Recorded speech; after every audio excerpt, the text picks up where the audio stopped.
Season ఆరంభంలో ఊరించిన వర్షాలు ఆ తర్వాత ముఖం చాటేశాయి. ఆశించిన స్థాయిలో వర్షాలు లేక సాగునీరు రాక రైతన్నలు అష్టకష్టాలు పడుతున్నారు. సాధారణం కంటే 35% తక్కువ వర్షపాతం ఉమ్మడి కరీంనగర్ జిల్లాలో నమోదైంది. నిత్యం చిరుజల్లులు పడుతున్నా వరద పారింత నీళ్లు రాక జలాశయాలన్నీ వెలవెలబోతున్నాయి. కరెంటు సమస్య ఉత్పన్నమవుతుంది. రామగుండం RHCL ఫేజ్ 1లో అమోనియా లీక్తో షట్ డౌన్ ప్రకటించారు. యూరియా ఉత్పత్తికి అంతరాయం ఏర్పడింది.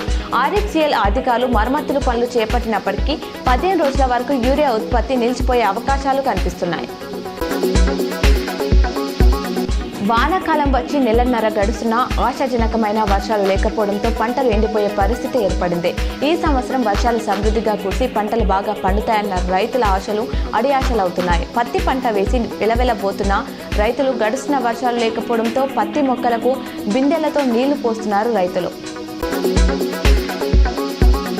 న్యాయం ప్రతి ఒక్కరికి చేరాలి. సమాజంలో సమన్వయం నిజాయితీ పెరగాలి. న్యాయం కోసం పనిచేసే ప్రతి ఒక్కరికి అభినందనలు. అంతర్జాతీయ న్యాయ దినోత్సవ శుభాకాంక్షలు తెలిపిన మంత్రి పొన్నం ప్రభాకర్.